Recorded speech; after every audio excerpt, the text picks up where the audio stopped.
నిన్నటి రోజున వేములవాడ గౌరవ శాసనసభ్యులు మరి ఇందిరమ్మ ఇల్లు డబుల్ బెడ్రూమ్ అని చెప్పి ఏదైతే 144 ఇళ్లకు లబ్ధిదారులను ఎంపిక చేసే విధానాన్ని బీఆర్ఎస్ పార్టీ పట్టణ శాఖ తరఫున తీవ్రంగా ఖండిస్తూ ఉన్నాం.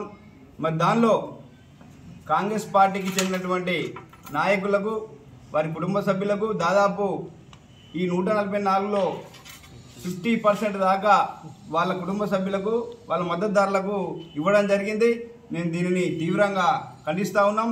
మరి వాటిలో 5గురికి చొప్పున ఇచ్చుకుంటూ అందులో మరి వారి కుటుంబ సభ్యులకే ఇచ్చి నిజమైన లబ్ధిదారులకు అన్యాయం చేయడం జరిగింది. మరి గతంలో కేసీఆర్ గారి గవర్నమెంట్లో మరి డిపో దగ్గర 144 ఇళ్లకు మరి పిల్లర్లు వేసి మరి స్లాబ్లు వేసి ఉంచితే ఇప్పుడు మున్సిపల్ ఎలక్షన్లో లబ్ధి పొందాలనే ఆలోచనతోని మరి కొంతమంది నిజమైన లబ్ధిదారులకు ఇచ్చి మరి 50% దాకా కాంగ్రెస్ పార్టీ నాయకులకు వారి మద్దతుదారులకు ఇవ్వడం జరిగింది. అయ్యా ఒకటే అడుగుతా ఉన్నాం, మరి గత ప్రజాపాలన మరి ఇంతకుముందు చెప్పినట్టు మరి 2024 జనవరిలో ప్రజాపాలనలో దరఖాస్తు తీసుకున్నప్పుడు మరి ఆ లబ్ధిదారులను మీరు ఎంపిక చేసి ప్రకటించడం జరిగింది. మరి ఈ కాంగ్రెస్ పార్టీ నాయకులకు అంత ఆతృత ఎందుకు? మరి ఆ పార్టీ నాయకులే మరి మొదలుగా తీసుకొని ఏదో ప్రజలను పిచ్చోళ్ళు చేయాలని చెప్పి వాళ్ళు ఎంపిక చేసుకున్న తర్వాత ఏదో A-B-G+1 2కి వాళ్ళు లబ్ధిదారుల ఎంపిక అని చెప్పి వారిని కడుపు నిండోనికే ఇంకా అన్నం పెట్టినట్టు వివరించడం జరిగింది. మరి మీరు చేసే విధానాన్ని ప్రజలంతా గమనిస్తూ ఉన్నారు. ఏదో వీరి కూడా మరి ఇల్లడకని పండగ కదన్నట్టు వారు ఏదో కోట శ్రీనివాసరావు సినిమాల కోడిని కట్టేసి ఇగో చికెన్ భోజనం అన్నట్టు వ్యవహారం ఉంది కాంగ్రెస్ పార్టీది. ఎందుకంటే మీరు ఇచ్చే 5 లక్షలు ఎప్పుడు ఇస్తావో తెలియదు. 20 నెలలు పూర్తయింది. మరి ఎలక్షన్ కోడ్ వస్తే అసలే రావు.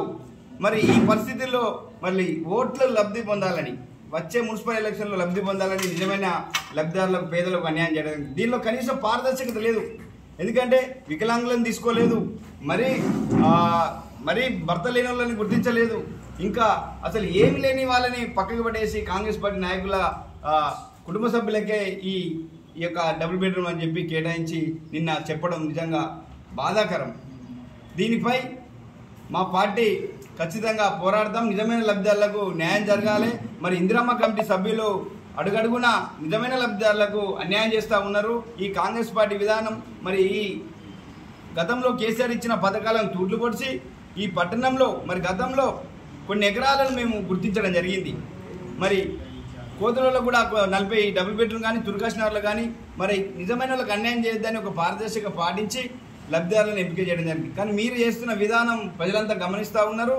మీరు చేసే విధానం కరెక్ట్ కాదు. మీరు ఖచ్చితంగా వారి కట్టిన తర్వాత ఇస్తే మేము సంతోషపడదాం. మేమేదో ఇచ్చినటువంటి నిజమైన లబ్ధిదారులకు వ్యతిరేకం కాదు, మేము సంతోషం వ్యక్తం చేస్తున్నాం. కానీ ఏలో పూర్తి చేస్తారో తెలియదు. ఎలక్షన్లో లబ్ధి పొందాలని తప్ప మీ ఆలోచన మరి నిజమైన పేదలకు ఇల్లు ఇవ్వాలనే ఆలోచన మాత్రం లేదు మీకు అని నిజంగా అర్థమైపోయింది. ఇప్పుడు చర్చ జరుగుతూ ఉంది.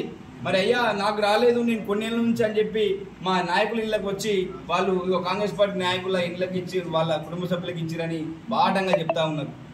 మరి ఇది సరైన పద్ధతేనా? మీరు ఇచ్చే విధానంలో ఈ ఇందిరమ్మ కమిటీ సభ్యుల ఆలోచనను మీరు అమలు చేస్తే మాత్రం ఖచ్చితంగా ప్రజలు మిమ్మల్ని మీకు బుద్ధి చెప్తారని ఈ సందర్భంగా హెచ్చరిస్తూ దీనిపై ఖచ్చితంగా ఆ లబ్ధిదారుల నిజమైన లబ్ధిదారుల పక్షాన నిలబడతాం. మరి మీరు ఇచ్చే విధానం తప్పు. ఖచ్చితంగా నిజమైన పేదలకు ఇవ్వాలని చెప్పి బీఆర్ఎస్ పార్టీ పక్షాన డిమాండ్ చేస్తూ ఉన్నాం. ఎప్పుడు కడతారో చెప్పండి. ఏదో ఎలక్షన్ ముందు ఇచ్చి వాళ్ళ ఓట్లు అనుకోవాలని మాత్రమే మీ ఆలోచన ఉంది. మీరు ఎప్పుడు ఆ డబుల్ బెడ్రూమ్ వాళ్ళకి ఇప్పుడు 5 లక్షలు మీ ప్రభుత్వం ఇస్తుందా లేకపోతే వాళ్ళని కట్టిన తర్వాత ఇస్తారా? అది కూడా సరైన మరి విధానాన్ని ప్రకటించలేదు. మరి ఎక్కడెక్కడ గుర్తించారో అది కూడా ప్రకటించలేదు. ఇప్పుడు నిజమైన పేదలకు ఇవ్వాలని చెప్పి డిమాండ్ చేస్తూ మరి ఈ యొక్క కార్యక్రమంలో భాగస్వామ్యంలో మా బీఆర్ఎస్ పార్టీ నాయకులకు మాజీ ప్రజాప్రతినిధులందరూ కూడా ధన్యవాదాలు తెలియజేస్తాం.